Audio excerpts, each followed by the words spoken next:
Hello friends, एक बार फिर से स्वागत है आप सब लोगों का मेरे यूट्यूब चैनल में। आज हम लोग जो टॉपिक करने वाले हैं वो है हमारा पार्ट्स ऑफ स्पीच। जैसे कि आप लोग देख पा रहे हैं दोस्तों, पार्ट्स ऑफ स्पीच जो है इंग्लिश के जितने भी प्राइमरी वीडियोस हैं, प्राइमरी टॉपिक है, उनमें से एक बहुत ही मोस्ट इम्पोर्टेंट टॉपिक है। ये मोस्ट इम्पोर्टेंट टॉपिक क्यों है? क्योंकि इससे जुड़े हुए डायरेक्टली एग्जाम में सवाल आते हैं और उसी के साथ साथ में ये जो टॉपिक है आगे आने वाले जितने भी बड़े बड़े टॉपिक हैं उनकी आधारशिला है। और अगर हमारा बेस मजबूत होगा तो आगे हमारे इंग्लिश को मजबूत होने से कोई भी नहीं रोक पाएगा दोस्तों। तो दोस्तों चलो करते हैं आज की शानदार वीडियो की शुरुआत। सबसे पहले मैं आपको बताऊंगा कि पार्ट्स ऑफ स्पीच क्या है। स्पीच का मतलब जो कुछ भी हम बोलते हैं वो हमारी स्पीच है और उसके अलग अलग पार्ट्स हैं। इसका मतलब हम जितने भी वर्ड्स बोलते हैं वो सारे पार्ट्स ऑफ स्पीच, जिनके 8 पार्ट्स हैं, उनमें कहीं ना कहीं फिट बैठते हैं फंक्शन के अनुसार। अब ये सारे पार्ट्स ऑफ स्पीच कौन कौन से हैं उनके बारे में हम एक एक करके पढ़ते हैं दोस्तों। चलो, सबसे पहले जो हमारा पार्ट्स ऑफ स्पीच है दोस्तों वो है हमारा नाउन।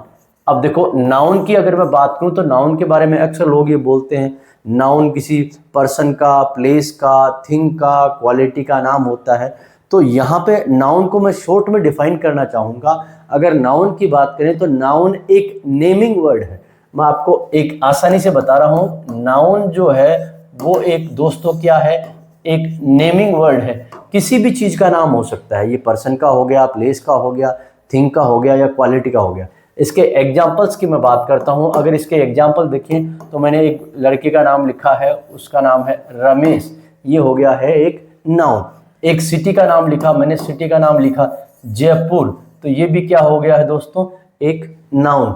और उसी के साथ में मैंने लिख दिया पेन, तो ये भी क्या हो गया है हमारा नाउन। पर इन्हीं के साथ साथ में ये तीनों चीजें हमें दिखाई देने वाली है। कुछ ऐसी चीजें भी होती है जो हमें दिखाई नहीं देती है, वो भी नाउन होती है। जैसे कि ऑनेस्टी, ये एक क्वालिटी है लेकिन ये भी क्या है, नाउन। ऑनेस्टी हो गया, लव हो गया, हेट्रेड हो गया, ये सारे भी हमारे क्या हैं दोस्तों, नाउन होते हैं। तो नाउन के बारे में हमने जान लिया है कि नाउन एक नेमिंग वर्ड होता है दोस्तों। अगला जो हमारा पार्ट्स ऑफ स्पीच है वो है हमारा प्रोनाउन। दोस्तों, प्रो का मतलब इसकी जगह, मतलब ऐसे वर्ड्स जो नाउन को रिप्लेस करते हैं उनको हम लोग क्या बोलते हैं, प्रोनाउन बोलते हैं दोस्तों। ये सारे क्या हैं, नाउन को रिप्लेस करने वाले वर्ड्स हैं। नाउन रिप्लेसिंग वर्ड्स ये हमेशा क्या कहलाते हैं, प्रोनाउन कहते हैं। अगर मैं इसके एग्जांपल की बात करूं तो जैसे यहाँ पे एक लड़का लिखा गया रमेश, रमेश को मुझे बार बार नहीं बोलना पड़े उसके लिए मैं क्या कर सकता हूँ, रमेश की जगह मैं लिख सकता हूँ ही। रमेश की जगह कोई लड़की होती सीता तो मैं लिख सकता हूँ यहाँ पे शी। और कोई वस्तु है तो उसके मैं लिख सकता हूँ इट। बहुत सारे लोग हैं तो उनके लिए मैं लिख सकता हूँ दे। इसी तरह के बहुत सारे हमारे प्रोनाउन हो सकते हैं दोस्तों। तो प्रोनाउन वो हो गया जो नाउन की जगह पे काम आता है दोस्तों। अब आगे बढ़ने वाले हैं इसका अगला पार्ट, और इसका जो अगला पार्ट है वो दोस्तों बहुत ही ज्यादा इंपॉर्टेंट है। इसका जो तीसरा पार्ट है वो हमारे होने वाला है वर्ब। वर्ब के बारे में आपको बहुत सारी चीजें जानना बहुत ज्यादा जरूरी है, क्योंकि जब भी वर्ब का नाम लिया जाता है तो स्टूडेंट्स ये समझते हैं वर्ब का मतलब है एक्शन वर्ड। केवल और केवल स्टूडेंट्स अक्सर यही समझते हैं, किसी भी एक्शन को हम लोग बोलते हैं वर्ब, लेकिन वर्ब का मतलब केवल एक्शन नहीं होता है। वर्ब का मतलब एक्शन के साथ साथ ही में और भी कुछ होता है। वो और कुछ क्या होता है मैं एग्जाम्पल के साथ में आपको समझाना चाहूंगा। जैसे मैंने एक एग्जाम्पल आपके सामने लिखा है, आई एम ए टीचर। जब मैंने लिखा आई एम ए टीचर तो इसके अंदर एक वर्ब है। बिना वर्ब के हम किसी सेंटेंस को बना भी नहीं सकते। अब इसके अंदर एक वर्ब है, इसके अंदर जो वर्ब है वो है हमारी एम। एम हमारी यहाँ पे वर्ब है, लेकिन दोस्तों आप ये बताइए क्या यहाँ पे कोई काम हो रहा है? आई एम ए टीचर, क्या मैं कोई काम कर रहा हूँ? नहीं। इस समय जब मैंने बोला कि मैं एक टीचर हूं तो कोई काम नहीं हो रहा है। तो इसका मतलब ये है कि वर्ब तो यहाँ पे है, लेकिन ये वर्ब जो है किसी एक्शन को यहाँ नहीं बता रही है। ये क्या बता रही है यहाँ पे, ये हमारी बता रही है स्टेट, स्टेट या कंडीशन। जैसे मैंने बोला I am not well, I am fine, तो ये क्या होगी हमारी स्टेट और कंडीशन। और इसी के साथ में एक एग्जांपल मैं यहाँ पे और लिखना चाहूंगा।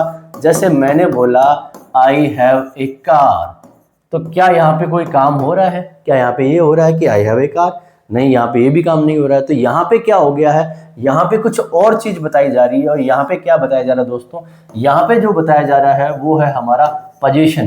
पोजीशन का मतलब होता है ओनरशिप, यानी हम किसी न किसी चीज के क्या है, मालिक है दोस्तों। तो ये जो चीजें हैं ये सारी काय में आती है वर्ब में। मैं फिर से रिपीट कर रहा हूं, वर्ब का मतलब केवल और केवल एक्शन नहीं होता है। एक्शन तो वर्ब में आता ही आता है, वर्ब के साथ साथ में स्टेट या कंडीशन जो होती है वो भी वर्ब में आती है, और उसी के साथ में पोजीशन या ओनरशिप जो होता है वो भी हमारा वर्ब में आता है। वर्ब के बारे में एक अलग से वीडियो बनाया जाएगा जिसमें helping verb, main verb, transitive verb, intransitive verb, finite verb, non finite verb, verb के बहुत सारे क्लासिफिकेशंस होते हैं, उनके बारे में हम माइन्यूटली पढ़ेंगे। वो वीडियो एक लंबा चौड़ा वीडियो होगा, उसमें इसके बारे में हम डिटेल में पढ़ेंगे। अभी पार्ट्स ऑफ स्पीच में केवल हमने इसकी बेसिक इंफॉर्मेशन ले ली है कि वास्तव में वर्ब क्या होता है दोस्तों। चलिए आगे चलते हैं। वर्ब के बाद में जो हमारा पार्ट आता है वो है हमारा एडजेक्टिव। दोस्तों एडजेक्टिव क्या होता है, ये एक ऐसा वर्ड होता है जो ऐड करता है, एड्स, या फिर क्या करता है, क्वालिफाइज। क्वालिफाई का मतलब क्वालिटी को बताना, किसकी, ये या तो नाउन की बताएगा या किसकी बताएगा दोस्तों, प्रोनाउन की। इसका मतलब एडजेक्टिव एक ऐसा वर्ड है जो नाउन या प्रोनाउन को क्वालिफाई करता है, उसकी क्वालिटी को बताता है, या उसके बारे में कुछ ना कुछ एक्स्ट्रा ऐड करता है। जैसे मैंने बोला, आपके सामने एक एग्जाम्पल लिखा, ही इज ए बॉय, ये मैंने लिख दिया आपके सामने। अब मैंने बॉय जो नाउन है उससे पहले एक वर्ड जोड़ दिया है, गुड। अब जो गुड हमारा वर्ड है दोस्तों, ये क्या हो गया है यहाँ पे, एडजेक्टिव। जब किसी नाउन के पहले किसी वर्ड को बोला जाता है, किसी वर्ड को यूज किया जाता है, तो वो क्या हो सकता है, हमारा एडजेक्टिव हो सकता है दोस्तों। Good boy, bad boy, short boy, tall boy, कैसा भी हो, ठीक है। ये किसी भी नाउन के साथ में क्वालिटी को जब जोड़ा जाता है तो वो क्या हो जाता है, हमारा एडजेक्टिव। मैं उम्मीद करता हूं दोस्तों ये बात आपको समझ में आ गई होगी। एडजेक्टिव कई प्रकार के होते हैं, वो हम सब आगे पढ़ने वाले हैं। उसके आगे अगर हम लोग चलते हैं तो आगे की अगर मैं बात करूं तो एडजेक्टिव के बाद में जो हमारा पार्ट ऑफ स्पीच आता है वो है दोस्तों हमारा एडवर्ब। अब एडवर्ब के बारे में मैं आपको बता दूं, ये भी एक बहुत ही इंपॉर्टेंट वर्ब है, ये भी एक बहुत ही इंपॉर्टेंट वर्ड है पार्ट ऑफ स्पीच का। एडवर्ब के बारे में अगर मैं बात करूं तो एडवर्ब एक ऐसा वर्ड है जो ऐड करता है, एड्स और क्वालिफाइज, या तो ऐड करता है या क्वालिफाई करता है। किसको, नाउन और प्रोनाउन को छोड़ के जितनी भी चीजें उन सबको ये क्वालिफाई करता है। एड्स और क्वालिफाई एनीथिंग, किसी भी चीज को, एनीथिंग एक्सेप्ट, दो चीजों को छोड़ना है, केवल छोड़ेंगे हम लोग नाउन को या छोड़ेंगे प्रोनाउन को। क्योंकि मैंने अभी अभी आपके सामने बताया है, नाउन और प्रोनाउन के बारे में जो बताने वाले वर्ड होते हैं वो तो होते हैं हमारे एडजेक्टिव। जैसा कि मैंने आपको बताया कि नाउन और प्रोनाउन इनके बारे में जो बात करते हैं उनको हम लोग क्या बोलते हैं दोस्तों, उनको हम लोग बोलते हैं एडजेक्टिव।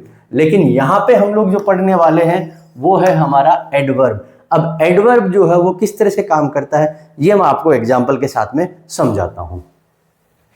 कुछ एग्जाम्पल्स लेते हैं। शी रन्स स्लोली,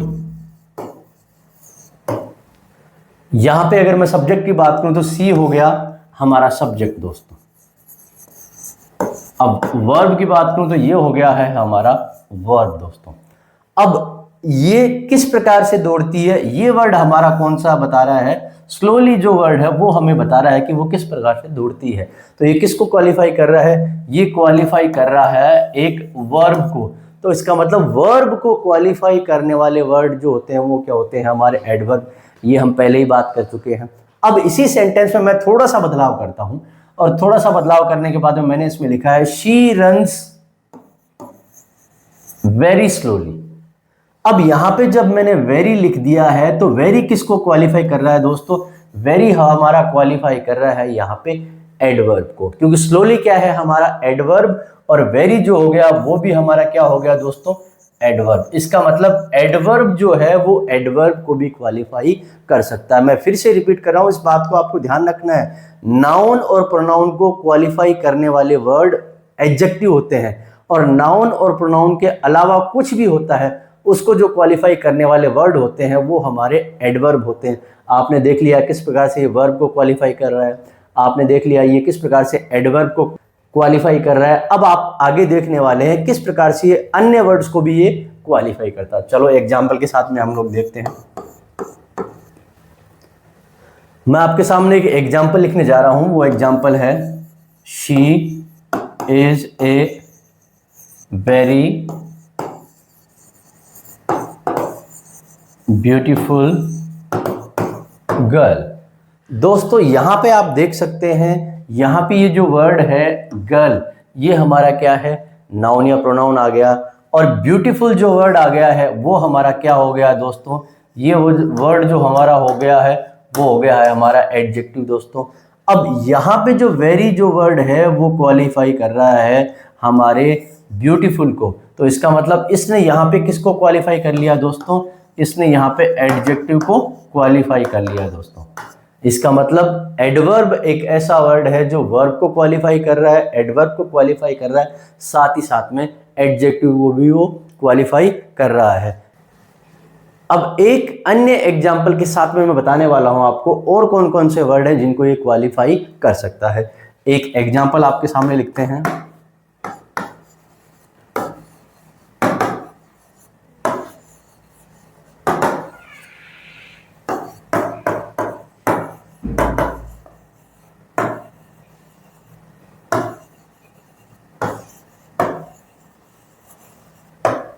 इस एग्जाम्पल को जब आप लोग देखेंगे, the bird flies exactly over heads, इसका मतलब ये बर्ड जो है फ्लाई कर रहा है सीधा और सीधा हमारे सिर के ऊपर फ्लाई कर रहा है दोस्तों यहाँ पे जैसा कि आपको पता ही है एडवर्ब्स जो अक्सर आते हैं वो एलवाई के साथ में आते हैं। यहाँ पे एग्जैक्टली दिया हुआ है, एग्जैक्टली के बाद में हमारा जो वर्ड दिया हुआ है वो दोस्तों एक प्रपोजिशन है।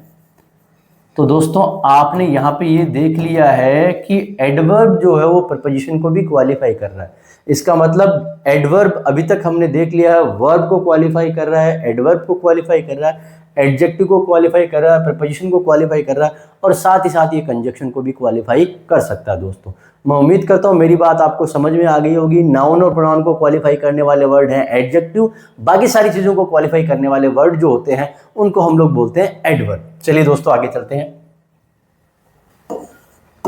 तो हमारे 5 पार्ट ऑफ स्पीच हो चुके हैं। अगला जो है हमारा वो है दोस्तों प्रीपोजिशन।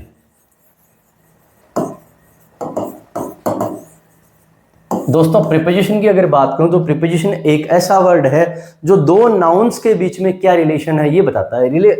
रिलेशन को बताने वाला जो वर्ड है उसको हम लोग बोलते हैं प्रीपोजिशन। इट शोज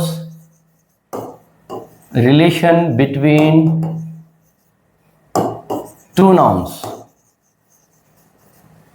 इसका मतलब दोस्तों जब हमारे सामने दो नाउन्स दिए गए हैं और उन दो नाउन्स का आपस में क्या रिश्ता है, हमें इस बात को समझना है। यहाँ पे एक एग्जाम्पल के साथ में बता रहा हूं मैं।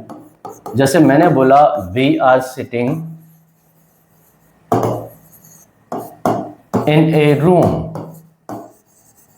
यहां पे दो नाउन की बात करूं तो यहां पे पहला नाउन है हमारा वी हो गया, और दूसरा नाउन हो गया वो है हमारा ए रूम।